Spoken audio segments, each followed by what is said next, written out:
What's up, everybody? Welcome back to Man Card Podcast. Just wanted to personally welcome you back to the show and actually start with an apology because the video for the YouTube clip just failed us.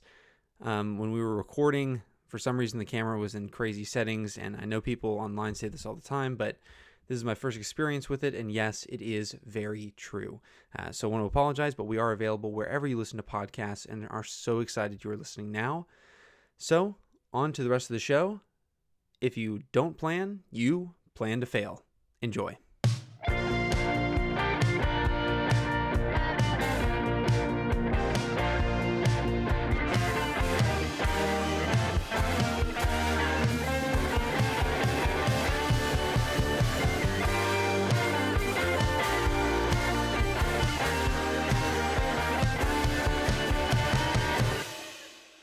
All right, and welcome back to Man Card Podcast.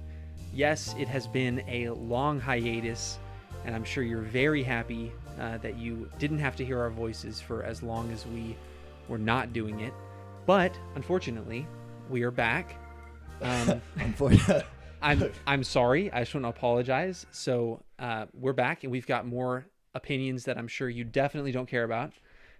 But we are going to tell them to you. And hey, you clicked the link. Hey, yeah, you chose to listen. So if you don't want to listen, that's sorry. Buyer beware. So we are back. I'm with Mitchell Peters, as usual. That sounds like a new intro, as if Yeah. you've never done this before. I know. It's been a while, so we're both a little Every rusty. single one has been a while. Yeah. Go back to the last episode. It's been a while. It's been a while. I'm sure we say it's been a while in every episode. But we are back, and I'm sure we also say this in every episode. We will do better for next time. We are doing it every Monday. It takes a couple months. Yeah, it just takes... It's on Monday. It is on Monday, but it just takes a while to get there.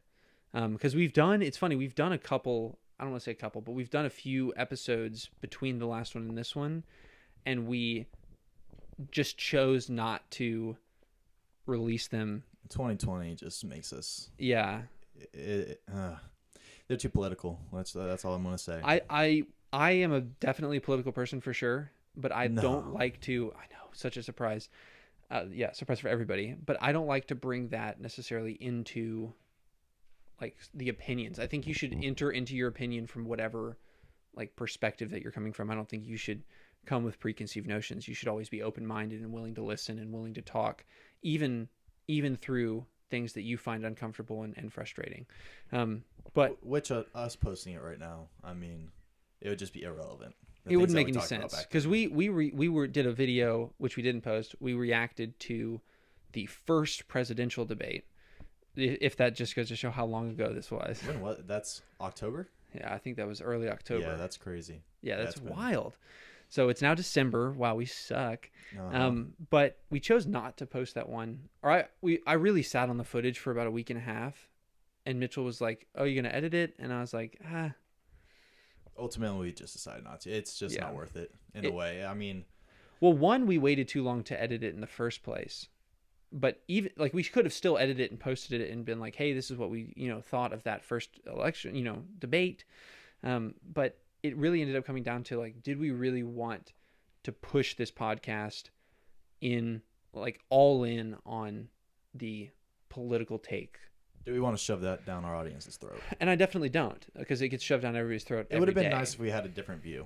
Yes. If you and I didn't share the same view, or if we had somebody else that was, wrong on. Oh my gosh. If we didn't agree, can you imagine us actually having a conversation? Crazy. It's wild. It's but crazy. I think, I totally agree. Thinking through things and making sure you're making a strong decision is one of the tenets that I try to stand for with not only myself, but also my friends as well.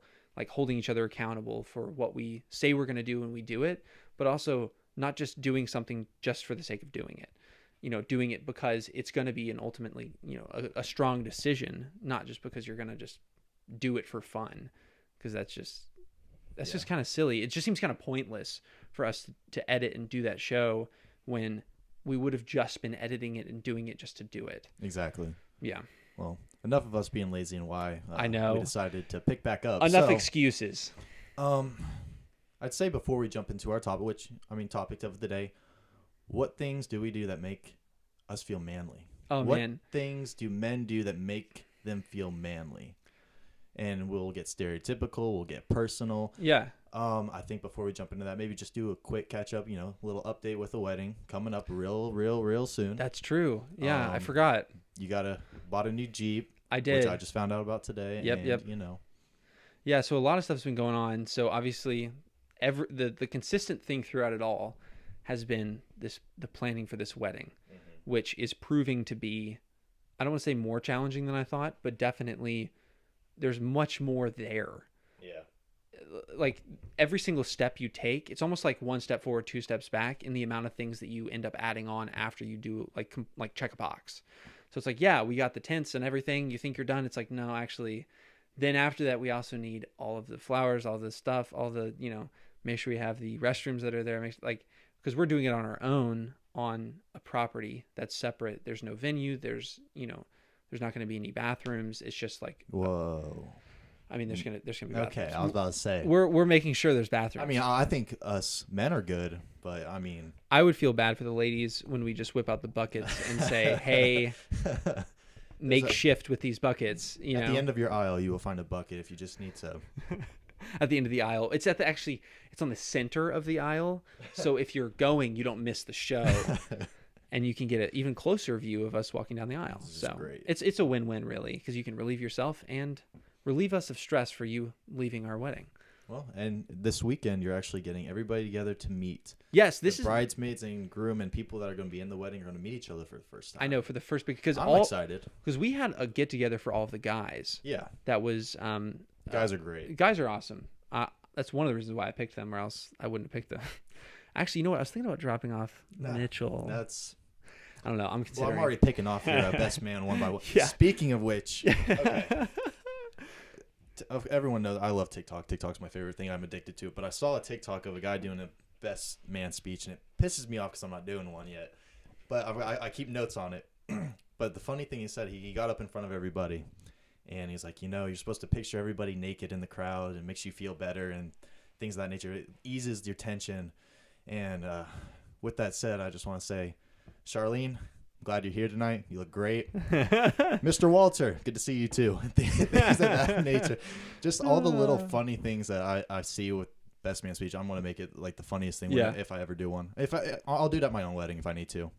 Be your own best man. If it comes down to that, I have to. That's in the bucket list. I got to do it once. Well, is that going to be on your first or second wedding? Speaking of which, I saw another TikTok. Oh gosh, where the best man was his best friend's second wedding, and he got up to say, he's like, "Hello, everybody, welcome back." Welcome back. Oh no, good to see you all again. Oh no, that's funny. That's great. Good. But yeah, so we had all the guys get together. Yeah, and we basically did an impromptu, like, Topgolf, just outing, just everybody hanging out. We went back to one of the guys' apartments. Actually, one of their girlfriend's apartment, one of his girlfriends. Actually, that could probably work too. One of their girlfriend's apartments. And we just hung out and chatted until the wee hours of the morning. And that was one of the most satisfying evenings, because I can tell you from my perspective, going into that evening, I was very apprehensive because I wasn't sure because I knew all of you individually. Mm-hmm. And I didn't know necessarily whether or not each of you would come together well. Because I know my personality, and if you bring me into a group of just a hodgepodge of people, a portion of those people will probably, by the end of whatever interaction, will probably be like, this guy's not my favorite. And so I was nervous that was going to happen, because I was like, okay, baseline, at least they all like me on some level. I wanted you guys to like each other a lot, and it just was seamless. Oh yeah, it was perfect. It was good. Nobody. My biggest issue, I was afraid someone was going to be arrogant or like standoffish or quiet. Everyone was social. Everyone was social. I just don't do well with quiet. Like, I can start a conversation, I can carry it if someone gives me something. I will say you were more quiet than usual. I think so. Because you are a chatty Cathy for the most part. You kind of tap it down for this podcast, ironically, but like, you talk. And so to get you in those scenarios where, like, we're golfing and then we go back to the apartment and we're just hanging out, like drinking a couple brewskis, and you're just not like saying a ton. I just found that interesting, how being in a dynamic of guys, and this is why I find fraternities fascinating. I was never in one, but I had a bunch of friends who were, and I went to a bunch of fraternity, like parties, and that made it sound like I was cool. Not cool, but I was there. Oh, you're saying frats aren't cool now? No, I'm saying there goes half our audience. no, I'm saying they're cool, but me saying that I went to a bunch of frat parties definitely doesn't make me cool. And so I went to a bunch of different fraternity parties and like mixers and get-togethers and whatever sororities, but seeing like guys interact is such a perplexing occurrence because first of all, guys aren't the best at just talking about things. And I'm not the biggest fan of beating around the bush or like just doing small talk, except in my professional life. I like to keep that a little sewn up. But, you know, getting us together, there was a brief moment where we were all kind of like hitting the high points of like, what do you do? Like, what are you interested in and all that? And then finally we got to like when we got back to the apartment and we were, you know, unwound, drink a couple beers and like everybody started to loosen up. And then, you know, one thing led to another. We bent him. No, I'm kidding. But we just started to jump past that point where it was, you know, embarrassing to admit stuff. And then like people, not just myself, started throwing out conversations that were like, what do you think about, you know, like what's your current relationship with your religion? Yeah, I was about to say, we talked about religion. We talked about politics as, you know, it's just important. I mean, big topic. Then we talked about lifestyles, school. Yeah. I mean, yeah. Thoughts once you get past all the basic boring stuff, well, how old are you? What's your favorite color? Oh, me too. They didn't get into Wait, your stuff. hair's brown? No, Sweet, man. I'm wearing a blue shirt too, bro.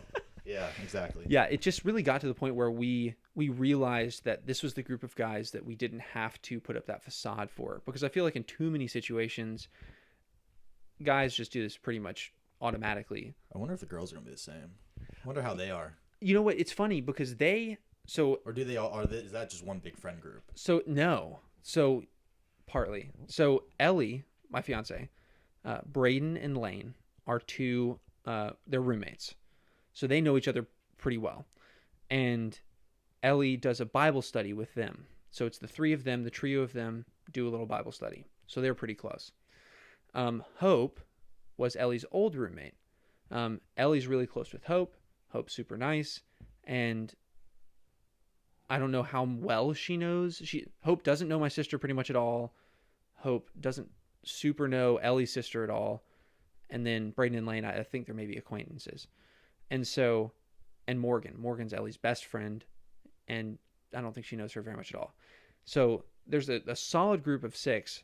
My sister doesn't know any of them.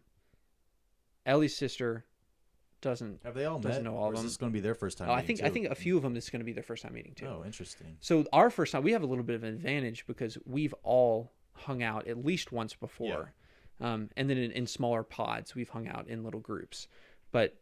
Speaking of, we need to have John back on because the dude that traveled across country. He up and just traveled across the United States in a 4Runner that he rented. That's a manly thing right there. That I don't want to say epitome, but that's pretty high up there on the list of things that like help you become a man. And I think he would definitely admit, because he told me part of the story, which is just like it opened his eyes a little bit to himself because he went by himself. Yeah. And that was the big part of it. Like usually you sucker somebody else in, another guy, which is great. You bond.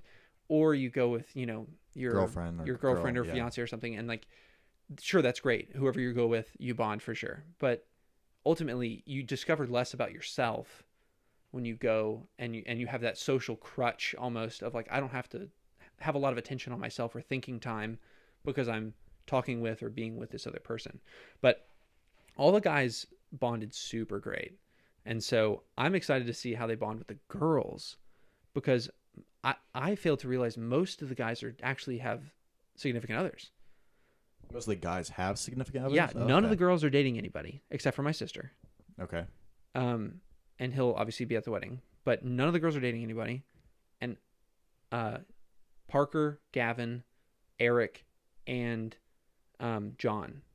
Are these new since the last time we met? John is rekindled. Is so he had not okay, because I was about to say because I didn't have a thing with one of these bridesmaids. So he had a thing with one of the bridesmaids. Ellie and I tried to play matchmaker, that didn't work out, but it's fine. They're all adults; they can get over it. And so he's now redating a girl. I don't say redating. He's back together with a girl that he was with after He had Okay. this thing with the girl that Ellie and I introduced him Okay. to. But So all the guys are hitched. All the girls aren't. well, it's For the funny. most part. You're not. I'm not hitched. You're no. not, and Evans, my best man, is not. Oh, you're two best men. Yes. You keep edging yourself up, which I mean, rightly so. But It's you keep just- edging yourself up there a little bit more closer, and eventually, I feel like I'm just gonna have Have you Evans. spoken to Evan in a while? Evans? No. Interesting. You know, it's funny. He actually dropped off the map. You know what? I need to call him. Yeah, maybe you should.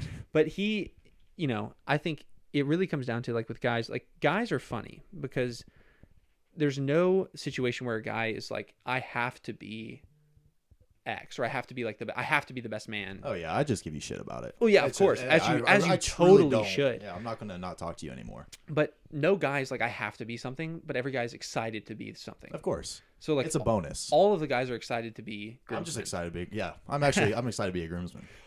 Which is funny because I'm excited for everybody to be a groomsman. And speaking of, so with the significant others, we knew that John was getting back together with his girlfriend, but we didn't know for sure. And so not like it changes really anything, but he's going up to New York, I think, before the wedding because he's a consultant. He's a bigwig or whatever.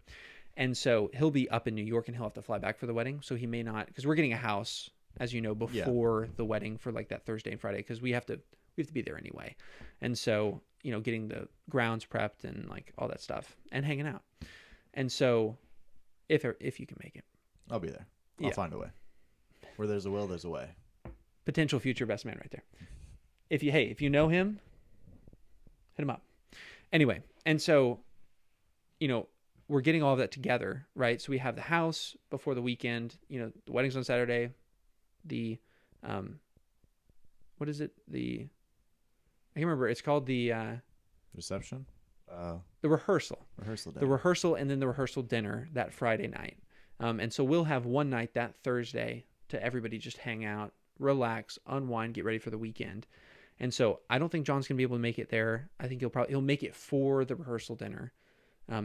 Rehearsal. I mean, he has to be there for rehearsal. So he'll be there for the rehearsal and the rehearsal dinner.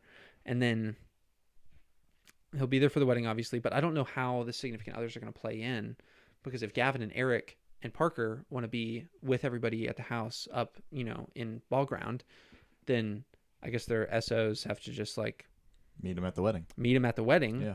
But then in my mind, which I just don't want it to be confusing, I just want everybody to have a good time.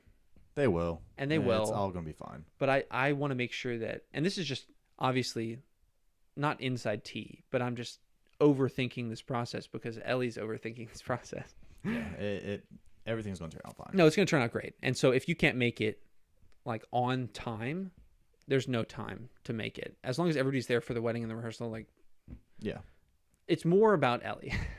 It's all about It's Ellie. all about Ellie. So as long as she has a really great time, I get to marry her. So I get the fat end of that stick. You know what I mean? So there's no downside for me, really. I just kind of get to go along with the ride. I mean, I have to pay for a bunch of shit, but like, I just get to go along with the ride, ultimately. And so it comes down to, you know, if the guys can be there to support me, because I know. So since none of her girls are dating anybody, which that could very well change, they're gonna be like toting on her every second of the day. Yeah. And so she's very excited about that because I don't want to say she needs that kind of attention, but she's excited to have that kind of attention because she's an introvert. And so it's her very special day. So she doesn't usually get to have that attention. But anyway. Very excited. Very excited for the wedding. You're about to get chained away, locked away, and I know. Sorry. your freedom's gone. Sorry, So, world. We're excited for that, Dave. But all right, let's get into that topic. What makes you manly? So, just or like, what makes you chopping feel wood, manly? you know, video games, chopping wood, shooting guns. So so the stereotypical, I think the stereotypical ones, which I dabble in a few, one of which is cigars. I'm a big fan of cigars. I really enjoy Lung cancer, yeah. A lot of mouth cancer for sure. If you didn't know, you don't inhale cigars. That's just Okay, didn't know. Yeah, so that's just a small tidbit because Okay, cool. What a cigar is it's literally tobacco leaf that is rolled up. So, like, think of a cigarette. There's a filter on the end. So, I mean, obviously there's a bunch of other stuff in cigarettes, but let's just assume that there's, you know, tobacco leaf in a cigarette. There's not. And you breathe it through a filter, but it goes into your lungs. Yeah. So it's like filtering it, but it's, smoke into your lungs. And so with cigars, what you do is you puff. So you bring it into your mouth, and it's more of the flavor. You're trying the aroma, the experience, the flavor, and how the cigar changes through the burn. I love the social context of it, where it's like you have a little, glass of whiskey. I do too. You're with your friends. Sit on the back of a mansion and on a porch in your underwear. It's very classy. Yeah, very classy. I'll tell a quick story actually from when I was in high school. I went to my senior year of high school. I went to a couple different proms because I was that guy. So I was like the rent-a-date pretty much for like 4 proms. And one of the proms I went to was Kings Ridge. I went to Kings Ridge prom. Okay, yeah. Okay. Yeah. And so I went with this girl, and she's wonderful. She's great. But we were just friends. Very much so just friends. And so I went, and it really wasn't my crowd of guys. So I'll just stick to the guys because that's kind of what we're talking about. So the guys were much more like, I didn't take my first drink of alcohol until I was in college. And so these guys were drinking. They had the flasks. They, snuck the stuff in kind of. So that was the crew who I was rolling with that evening. And I was thrust into that. Like I didn't have a choice. And so I was there, and I had to make do with what I had. But what I did have was I had my little pack of 3 cigars, because I love cigars. And so I brought those with me, had them in my, breast pocket. And, we got back to the house where we ultimately just, stayed over at. And by the way, this house was a mansion. Like the dude owns oil. Oh my gosh, this is what the dream I was just talking about, like coming before my eyes. Like he owns oil pretty much, or whatever the dad did. And so it was like tiered mansion, and we were in the basement, which is like another house. And I was like, holy crap, like this is out of my depth, And so like I'm dealing with rich people here. But what ended up happening was like I didn't connect with them at all when it came to the drinking, at least at that point in my life. Until I pulled out the cigars. Uh-huh. And so it was the funny part, because all the guys there knew like drinking, like, oh, let's, chug or whatever. The second I pulled out the cigars, they were like, what's that? They didn't understand. They didn't know. And so then they had just in that moment entered into my realm of understanding. Mm. And through that, I was able to enlighten them to what the world of cigars are like. And, 4 or 5 of them came with me. We sat on the back lawn, and we just, chatted and hung out and smoked cigars. It's a very good social, get together. I don't know the word. Social, lubricant? Yeah. But social conduit, let's just say. So it's the thing you can tap into to, like, think of a cigar bar or a cigar lounge. Usually there's a bunch of couches. You get a cigar from the humidor. You obviously you pay for it, and then you go in and you sit with people maybe some people you don't know, and you sit and you smoke and you watch the strippers. Yeah. And you watch the tatas fall out. Ellie, promise that's never happened. But you sit with people who you don't necessarily know, and I don't want to say forced, but are in a situation where you have to chat with these people, or else you're just going to sit there in silence. Like, I don't know, this just seems weird. So in that moment when I was with these guys that I didn't know, didn't connect with at all, I was not into drugs, not into alcohol, but I was into cigars. And so it brought these guys down to my level and understanding, and it was just a cool way to connect with them because they didn't know what it was. And that made me feel super manly because I knew something they didn't. Yeah. No, that makes sense. And it's a funny thing, like young men, if you think back, think hard, gentlemen and ladies, I'm sure this happens to you too. But when you're in middle school and something somebody else doesn't, that feeling that you had when you could be the person to break it. Okay. Are you one of the people that keeps it? Okay. Because one of my closest friends, if he knows something or does something, he doesn't like to tell anybody. He just likes to be, I have the high and mighty because I know something and y'all don't. Okay. Me, I like to know it and then immediately tell people, just so people know that I knew it first and I'm the man. So is that what you're talking about? You're talking about knowing. Okay. Well, it's the feeling of like either like news happened in the world and people don't know, and it comes up and you can speak further to it, and it looks super cool, or somebody says, "What is that?" and you know what it is. I'll tell you another story. So it's drugs. So I went to, in middle school, I went to a space camp. Whoa. Okay, listen, my middle school was a math and science middle school, Fulton Science Wow. Academy. Did you go to middle school at NASA? Dude, listen, hey, don't worry about it. It's classified. Okay. And we went to this space camp, which was a blast, super fun. But we went, as we were on the bus, we stopped off at this observatory or whatever. And in the bathroom of this observatory, or I think it was the observatory bathroom, we went in and there was a box on the wall with the, coin in twist, and you get like a vending machine. Goodie. Yeah. A goodie. But what the vending machine was is it was a condom machine. Yeah. Right. That's what I was about to add. Yeah. I've seen one of those in a gas station. Right. You see them usually in gas stations, the thinnest of thin. It almost isn't there.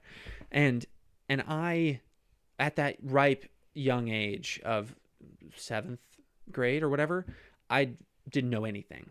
And so I was in the scenario of the reverse. Like I had no idea what that was. And there was one of the guys, I think his name was like Trey, and he was with me in the bathroom and he was like, "Hey, let's get some."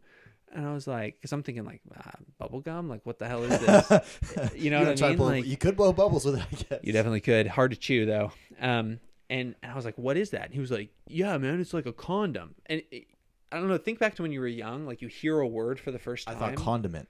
Condiment. Yes. Yeah. I had my very quick story. I was at the dinner table. Yeah. And I told my mom, "Oh, I'll get the condoms," thinking condiments because I heard Oh, it's that abbreviated. word. Yeah, exactly.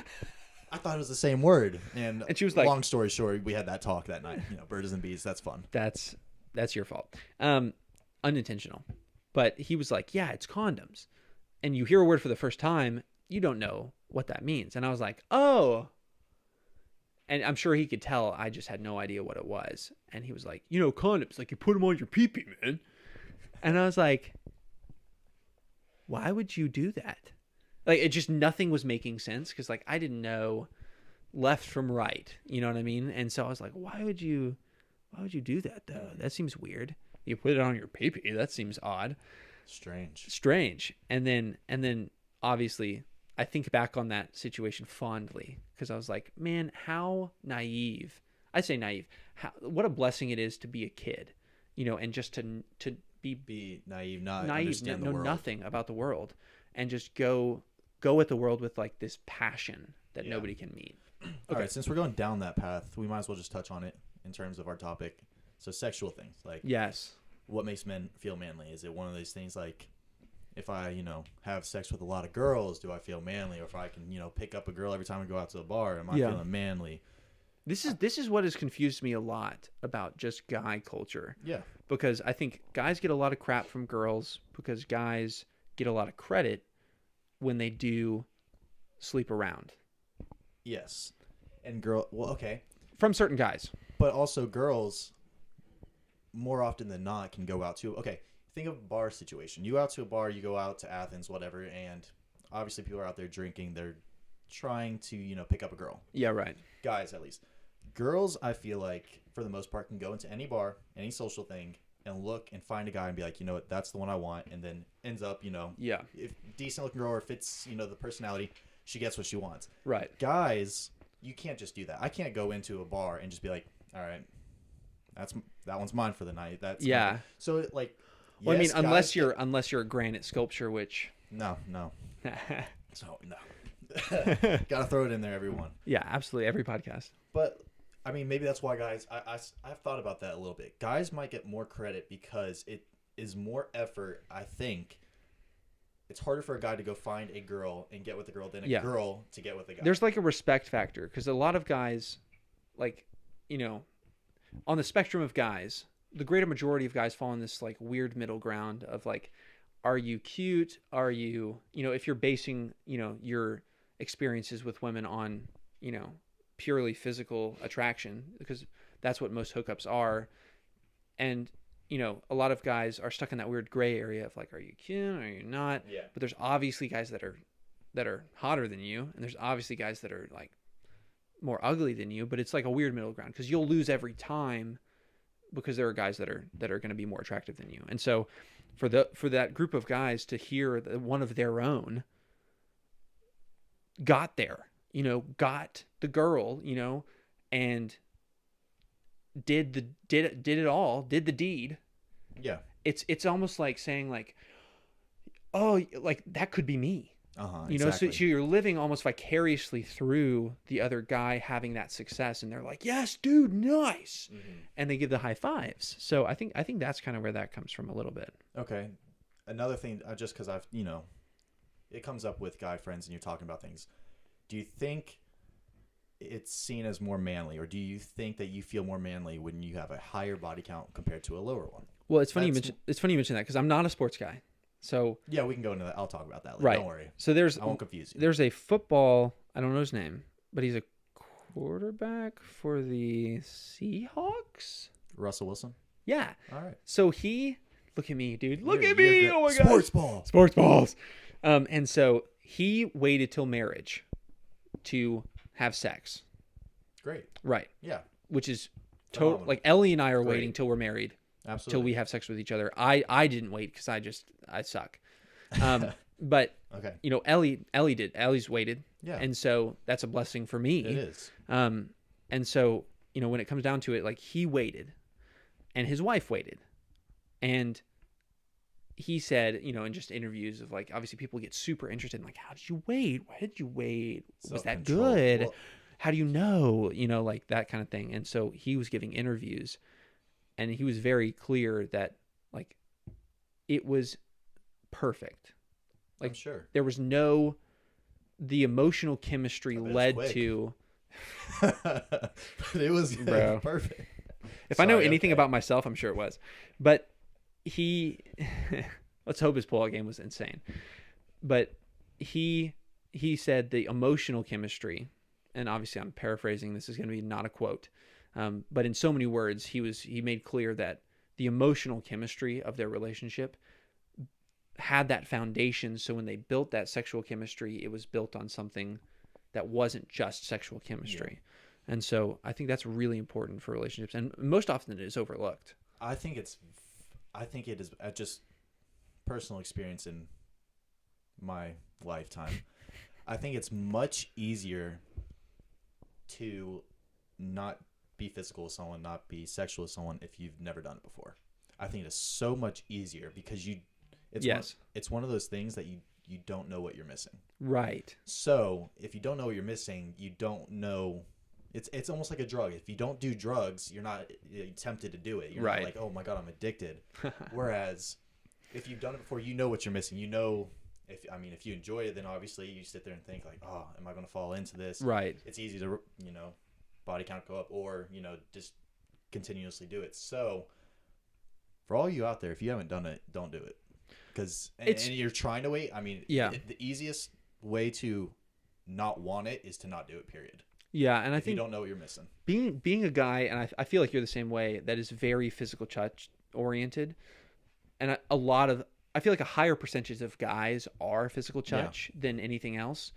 But being physical touch, I think it really came down to the urgency of wanting to do that overweighed my moral obligation to not want to do it. Mm-hmm. And so when the situation, and here's one of my favorite quotes, which we're going to record the quote at the end, and it's probably going to be the quote of the day. Fantastic. But it's, if you don't plan, you're planning to fail. That's a good one. Right? I feel like I've heard that from someone. I think it's Benjamin Franklin. I could be wrong.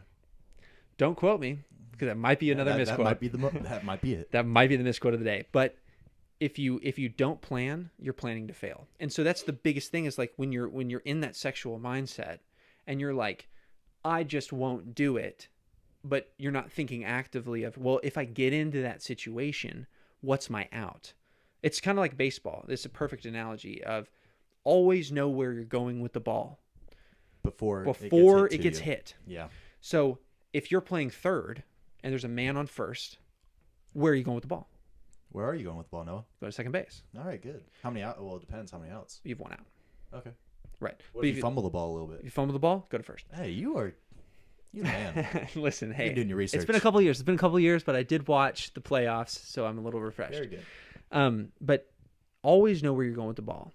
And in life, always know where you're going to go when certain situations get put in your lap.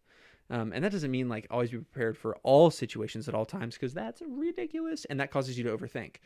But it's really just equip your tool belt effectively with the tools that allow you to give yourself the best chance in situations that you may know will happen or may come at you randomly.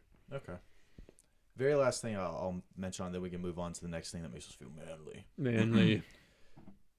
And it's, again, just because, I talking through quarantine, there's so many things that me and my guys are talking about and things of that nature is, I'm going back to the whole body count thing.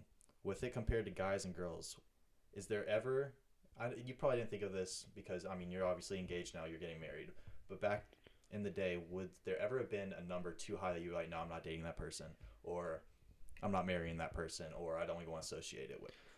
Do you think it's different for guys and girls? Yeah. Do you think guys are allowed a bigger threshold than girls, or girls is bigger than guys? Well, really, this is more a personal thing, but you're going to hate this answer because it's true. Okay. It depends on the guy and the girl. Okay. So, like, for me, that's fair. At different phases in my life, that answer would have been different. So, like, in high school, that answer would have been, if she's had sex, it's never going to happen. Yeah. Because I was one of those Christians where I was super judgmental, and like, it was more of a result of like the Christians I was hanging out with. Yeah. And you just end up kind of just being super judgy because that's kind of just the theology that you're living within. But if at that point in my life, it would have been 0. And if I had sex, I should go into my life. That's just horrible. It's the worst thing in the world to ever have sex. Yeah. And so throughout the end of high school, when I, went to college, I went to college, I was like, I'm not going to drink, not going to do any of that stuff. I'm going to be the guy. You know what I mean? I'm going to be that guy. And that did not happen at all because I didn't plan. Yeah. I just kind of assumed that I was going to be fine because I was going to be fine. But when thrust into those situations, like drinking, my first shot, Pike fraternity, room 1, I'll never forget it. Shot of tequila. Started my drinking career. Very quickly, by the end of that year, ended my drinking career. But I was like, you'll never forget like that first interaction with that kind of stuff you'll have. Yep. But when it comes down to it, like when you don't plan, you fail. And so I was thinking like, in college, when I first finally had those experiences, I was like, oh, okay, it's not really all that it's hyped up to be. It's much more hyped up. I don't know if you feel the same way. I do. So I guess because we're both cool and aren't virgins. Speak for yourself.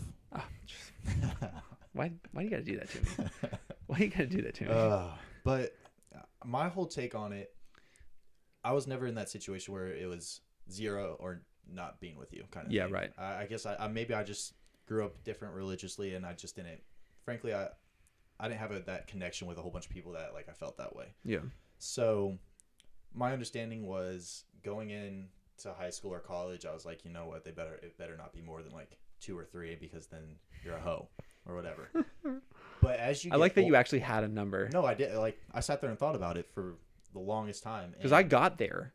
Like you know what I mean. Like I got there and it just started to rack. Well, that's what I'm saying. As you get older, I just start sitting there thinking like I can't judge anybody for something that they've done before me if I've or am willing to do the same. Yeah, right. Meaning like I can't sit there and put a body count on a girl and say you can't exceed this if I've hit that or exceeded it or am okay with myself exceeding it. Yeah, right. Per se. With that said, though, it still can't be ridiculous in my opinion. Okay, like 100. You'd probably be like much lower than that, but yeah. Yeah. It's okay. Yeah. Because I think it's funny because I'll tell you, my body count's not the highest. Yeah. But it's not mine 0. Yeah. And so I find it funny because my fiance is 0, but she accepts me for who I am, which is amazing, which is incredible. Yes. Which totally makes her a better person than I am. Of course. Just off the rip. Oh, I could have told you that. Most people can off meeting both of us. Yeah. But I think it's just interesting, the dynamic of like where you are spiritually. Because if you're rested 100% in like open palms, God's got it covered kind of thing, I think you're much more comfortable with trusting the plan. Yeah. Whatever that is. Exactly. And so like Ellie and I fell in love, and that was just what it was. I was very honest, open, right in the beginning. I was like, As you should. Listen, of course. This is who I am. This is what has happened. This is what I've done. Take it or leave it, kind of thing. And she was like, I'll take it. I'll take it. And which I was like, you sure? Yeah, final answer? You gonna deal or no deal?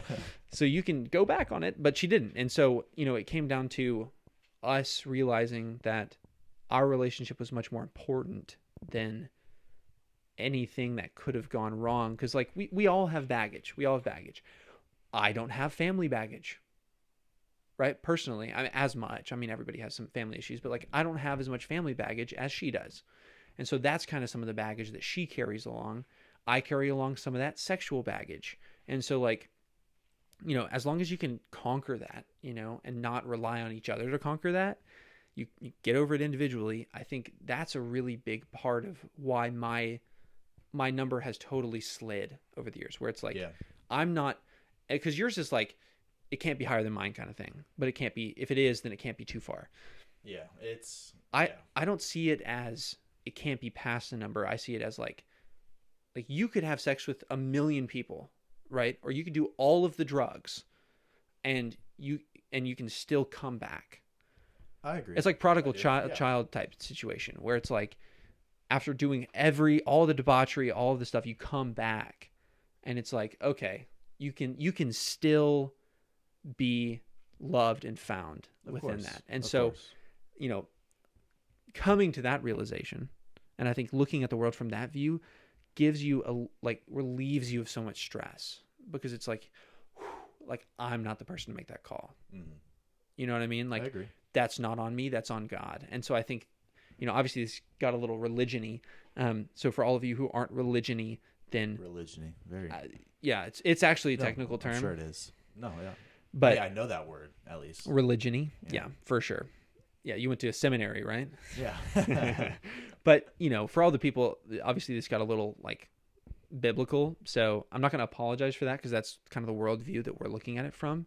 But we definitely want to make this podcast accessible to all people who are of all different kind of walks of life. And so that's just the point of view that we're looking at it in, where it's like we were kind of raised and have backed up from the perspective of like, sex is never. You can never do that, or else you're going to hell. And it just goes to show that your viewpoint can change. As you said, it changed from high school to college and beyond. And yes. Yeah, viewpoints are allowed to change. As you get older, you experience different things. You mature or immature. Yeah.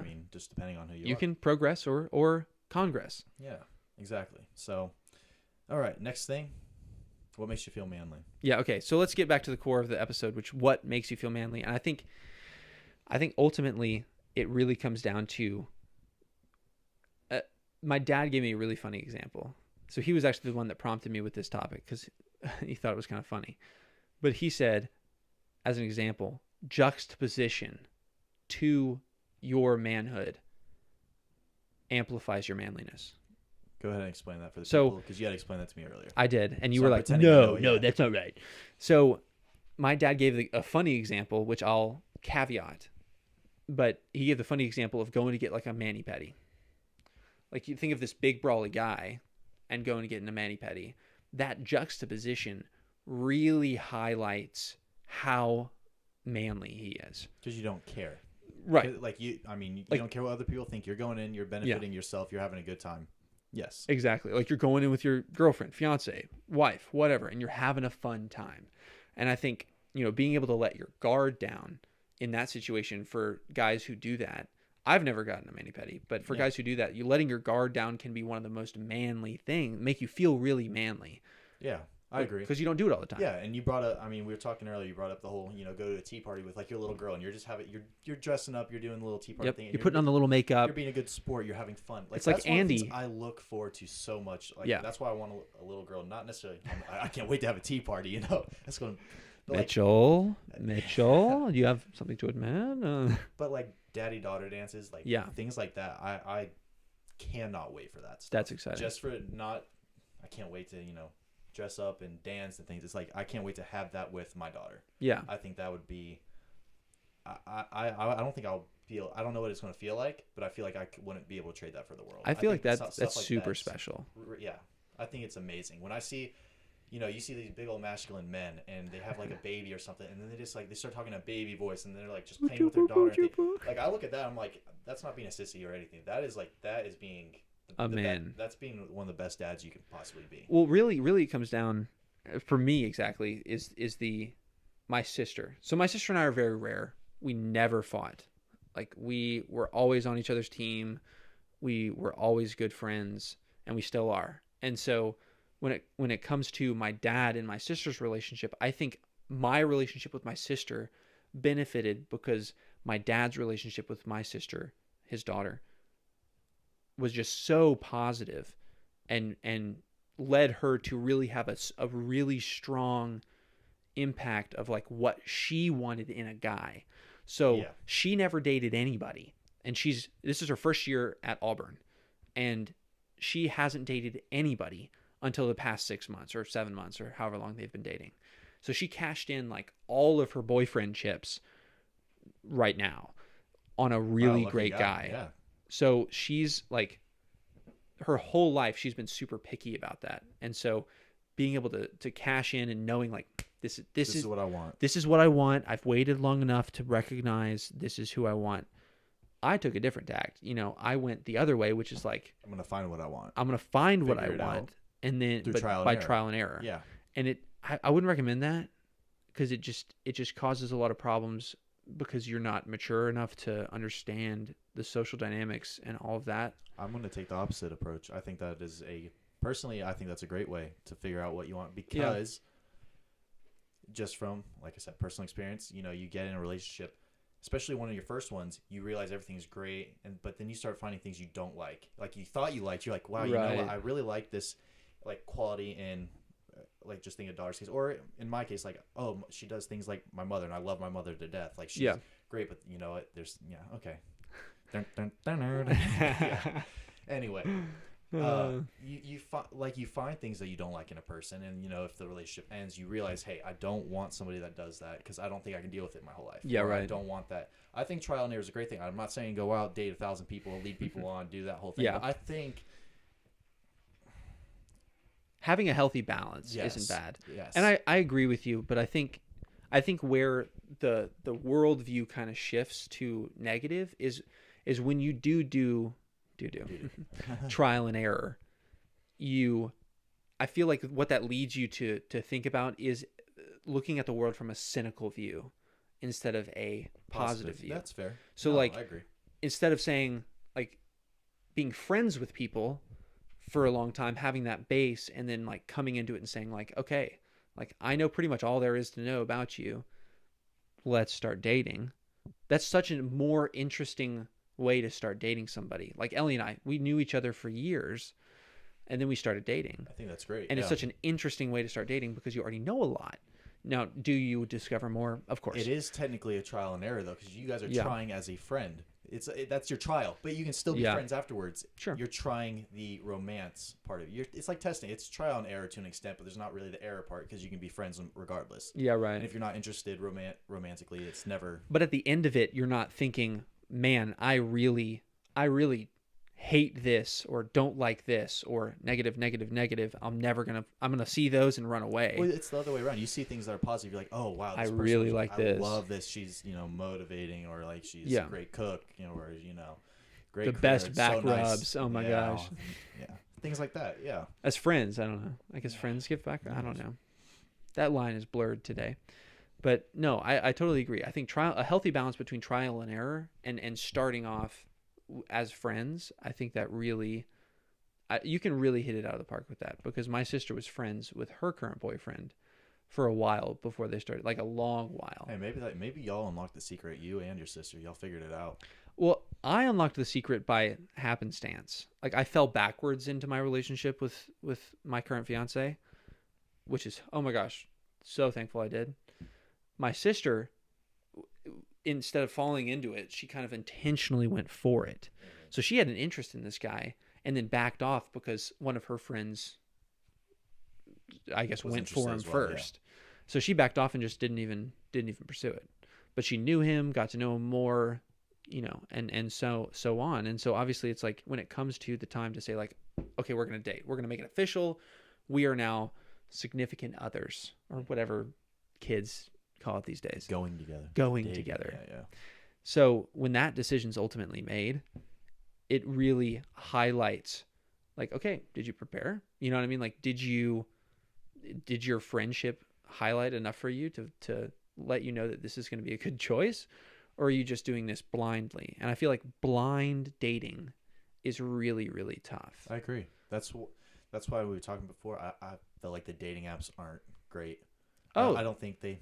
So you don't have Tinder Gold anymore? No, I do not. Do not. I do Okay. not. Update? Do not. Do not have Tinder Gold. Do not pay for any type of dating applications at the moment. Because it's the same thing we were talking about before the show started, which is like all of these motivational speakers. And I think it's the same thing with the dating apps, where these people are offering something to us that appeals to our very basic human instinct, which is to want more. But might not ultimately be good for us. Right. It's not as easy as we think. Yeah. I mean, you might not discover it until you do it, and you're like, well, that's not what I need or want. Like, we gave the great example of Tim Robbins. He's Tony. Sorry, Tony. I definitely don't watch all your things. But Tony, he motivational speaker, for those of you who don't know, he pops up on LinkedIn all the time, just like, what's up, everybody? I'm Tony. Like, he's just the guy that Deep voice. He's a huge guy. Yeah. His wife is tiny, I think, but huge guy. And what that really appeals to, and we gave the example beforehand, which was there's two options in life. You can either go out and get a personal trainer in life and carry that personal trainer with you to maybe potential success. External motivation, or you can be your own personal trainer. And I personally think the latter is much more... I do too. More long-lasting. Because say... Personal trainer dies. Personal trainer... Yeah. Great one, Mitchell. Personal trainer dies, and you no longer have your personal trainer. That motivation just no longer exists, because you weren't the one that was motivating yourself. It was somebody else. Mm-hmm. And so it's the same thing with like the dating app. It's the same thing with Tony Robbins. It's you have these external forces that are kind of pushing you in, like, here's a relationship, here's a match, here's a ding, ding, ding, like all of this stuff. But the second you don't have that, do you know how to talk to a girl? Yeah, no, I don't. No, actually. No, I'm just saying in general. Yeah, no, I don't. Okay, well, that's insightful. Yeah. But do you know how to walk up to somebody and just say hi? You know, do you know how to just introduce yourself to somebody on the street? Exactly. It's like those skills aren't given to you, but these people who are feeding it to you will lie to you and say that it's easy. Like with Tinder. Yes. It's so easy to swipe. It's so easy to message somebody. And you think, honestly, it makes you kind of feel manly if you get matches and you're doing great with all these pickup lines that you looked up in research and things of that nature. But I've found it to be bad for people for the most part, because it's not authentic. You're not going up. You're not building the social skill anymore. No. It's very easy to hide behind text messages. It's very easy to be confident and post pictures and things of that nature. But the second you go up and you meet this random person for the very first time, you don't even know what their voice sounds like. You don't know their personality. Yep. Truly, they could be catfishing you. Yeah. Oh my gosh. Have you or even scarier? Hi. Yeah. Exactly. So you got catfished. Yeah, exactly. So John Quinones, what would you do? But no, like, I totally agree. And I really think like it's literally hitting every young man's Achilles heel. Is like, I want to say there's an innate confidence within men to do things that we're otherwise not supposed to do. Like jump off the trampoline into a pile of leaves. Like, you're not supposed to do that, but you do it. You break your ankle, and it's just like, that's just guys. Yeah. You know what I mean? Like, girls usually don't do that for the most part. Tom girls, sorry. But like, I would say almost all guys do that. And even if you're a more feminine guy, if you're, gay, it doesn't matter. I would say most guys are willing to push the envelope. And with that really comes the kind of like social ability to just go, just say yes, just try it. Just do it. Yeah. Just meet Nike, somebody. Just do it. Even if you're an introverted guy, you can still like, you have your own way to go chat with somebody. Yeah. Well, with these dating apps and things, that hinders everybody. It gives you an excuse not to, because it's easy. Yeah. It's much easier. Because even the introverts out there, the introverted guys, like they used to be able to grow that ability naturally. Yeah. Instead, now they're only able to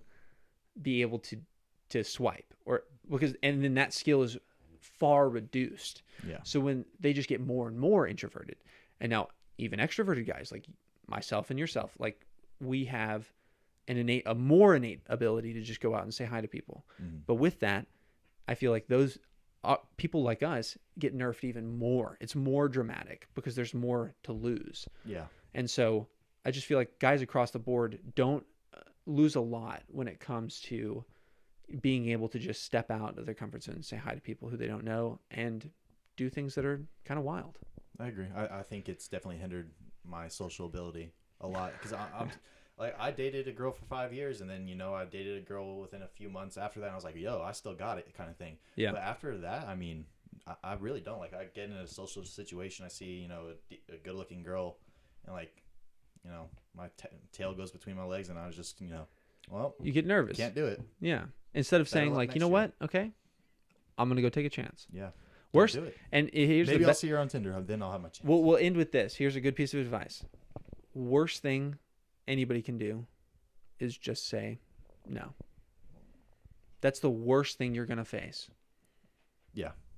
And it sounds stereotypical, but really it's true. I mean, there's going to be variations of what that no looks like, but like ultimately it's going to come down to you take a chance, you say hi. Worst thing that happens, they end up not being interested. I know you want to end on that, but I'm actually... Mitchell wants to have the last... You have it. You take it. Yeah. I was actually thinking about this all last night, which is a little weird. And I actually even wrote it put a reminder, because every time I have great thoughts at night. Okay. I go to sleep and then I wake up and I don't remember them. Like, I actually wrote it in my phone. It's actually a reminder for 10 a.m. It's the very first thing. Okay. Is do it today, no idea what you're going to deal with tomorrow. And the thing that made me think of that say it again slower. Sorry, what was that? Do it today because you don't have any idea what you're going to have to deal with tomorrow. Meaning, okay. And, let me give a little backstory, because obviously I just jotted that down because I was tired and I just want to go to bed so I could remember it. Is I sit here and think, whenever you get sick, and this was a great analogy I actually heard on a podcast, you could be a multi-billionaire. Yeah. But let's just say you had strep, a really sore throat. No matter how much money you have, you can be on your yacht or whatever. You're not worried about having fun. You are worried about the fact that every time you swallow, it hurts like crazy, and you would just wish anything, just like, I just wish my throat didn't hurt. Yeah. So think about, if you want to go up to a girl or talk to somebody or take that chance, what if the next day you get in a car accident and then you're paralyzed and you can't do it? Yeah. You can't go do the thing that you've said. You could roll up and say. You'd sit there on that hospital bed and think of your situation and be like, you know what? I had however many years or how much time to do that. Now I can't. If I could go back, I would do it. Yeah, right. Why give yourself a chance to lose that opportunity? No regrets, baby. Regrets, exactly. But it's a more refined version of that. It's the live every single day like it's your last, but not to the point where you're like being done with it. Let's just go crazy and do drugs and whatever. Well, that's what scares me is like I sit there and like, even if I saw a good-looking girl, or if I wanted to go out and go skydiving or something like that, yes, that's an extreme. It's what if I'm just not given tomorrow? Then I missed out. I didn't get to do that. Things of that nature. Yeah, I always think that when I'm driving home and I'm like, shoot, I could totally get in a wreck on the way home and just lose my legs. Yeah. And then it just comes down to like, okay, well, if that did happen, what would be, I would still try to be positive and have a good outlook, but there would be a lot of things that I would just say like, man, I wish I would have done I wish I would have done that. That's what went through my mind last night. And obviously that's a really easy thing to abuse. Man, I wish I would have done that, so I'm just going to do it, screw it. Yeah. Like whenever you get to the like, screw it, I'm just going to do it mentality, maybe think a little harder. But if you're in the mentality of like, you know what, I'm just gonna grow a pair. I'm just gonna go up, and I'm gonna do it because I'm gonna think back tomorrow, and I'm gonna wish I had. Take a small risk. Yeah. Be smart with it. And be calculated. Be smart. Yeah. For the most part. Yeah. Try to have a conscience. Yeah. But anyway, hey, thanks for tuning in. We have this podcast posted on YouTube, Man Card Podcast. So tune in if you want to see our ugly faces. Once again, I apologize for returning with Mitchell to do this show. Can't resist. You clicked on the show though, so it's kind of your fault. But we are everywhere where you listen to podcasts. Our email at mancardpod, mancardpod for our at gmail.com. And then mancardpod for all of our Instagram and socials. So check us out, and we look forward to seeing you next time. Peace.